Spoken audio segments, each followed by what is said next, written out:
Today we're making this high protein chili burrito packing an incredible 53.1 grams of protein. It's filling, packed with flavour and built to keep you going without the heavy food crash. This is one of those recipes that works for almost anyone.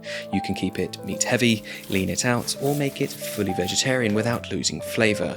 You don't need to be a gamer to enjoy it, but if you are, this is a solid, dependable fuel.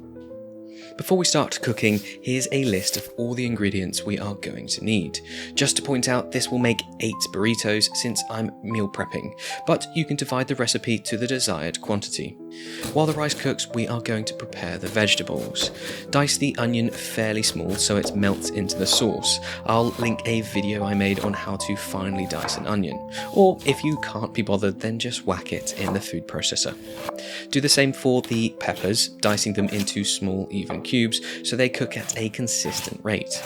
If you want some extra veg, then mushrooms, courgette or even sweet corn are easy additions here.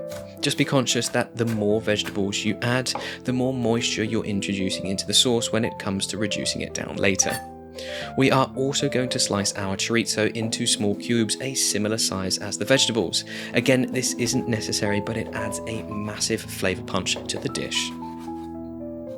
Now that the prep is done, heat a large pan over a medium heat and add a little oil. When it's hot, add the pork and beef mince. If you're using a vegetarian mince or lentils, you can still cook them off to remove excess moisture before seasoning. Once the mince has browned, break it up gently and let any excess liquid cook away. If you're using lean meats like turkey or chicken, a small splash of oil can help prevent sticking and improve flavour. We are then going to add the chorizo to the pan. If you don't eat chorizo, then smoked sausage, nduja, or a bit of smoked paprika can give a similar effect. For vegetarians, smoked paprika or chipotle paste works really well. Add the diced onion and peppers and cook them slowly until softened. Medium heat is best here. Rushing this step can burn the veg before they release their sweetness. This applies no matter what protein you're using. Now add the chopped tomatoes and the 3 tins of mixed taco beans. If you're not a fan of beans, you can reduce the amount or swap in black beans, kidney beans or chickpeas. Then stir well and scrape the bottom of the pan to lift all of that goodness.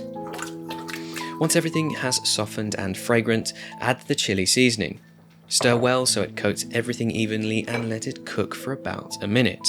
If you like more control, you can build your own seasoning with paprika, cumin, garlic powder and chili powder. Bring the chili to a gentle simmer and let it cook uncovered for around 15 to 20 minutes. This step works the same whether it's meat-based or vegetarian. Stir occasionally and let the sauce thicken naturally. If you still have that soupy consistency, just keep simmering on low until you get the correct thickness. Remember, this is going in a wrap, so it needs to hold its own. And remember, taste as you go. Adjust salt, spice or acidity if needed. A small splash of lime juice can brighten everything up at the end, especially in vegetarian versions. Once the chili is thick and rich, stir in the cooked rice. Mix thoroughly so the rice absorbs all the sauce. Now, this is a very important step. Once the filling has been combined, leave it to cool. Since we're wrapping these burritos up and freezing them, a warm mixture will release steam and that could cause the tortillas to go soggy. Once the mixture is ready, you can optionally warm your flour tortillas before filling. This makes them easier to roll and prevents tearing. If you prefer whole wheat or high protein wraps, they work just as well here. Now divide the filling between the 8 tortillas. Each burrito ends up around 620 to 650 grams, but you can make a smaller one if you want lighter portions or more meals. Fold the sides in and roll tightly. These can be eaten straight away, pan toasted for a crispy finish, or wrapped and stored.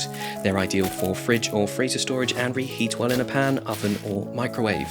Each burrito comes in at roughly 921 calories with around 52.4 grams of protein. Vegetarian versions will usually be slightly lower in fat and calories, depending on the protein you use. This is the kind of meal that adapts to how you eat. High protein, meat-free, or somewhere in between, it still delivers flavour and keeps you full. That's what makes it a staple. If you're into flexible, high-protein meals that don't feel boring, this chili burrito is worth adding to your rotation. Drop a like if this has helped, subscribe for more recipes like this, and let me know what variations you'd like to see next.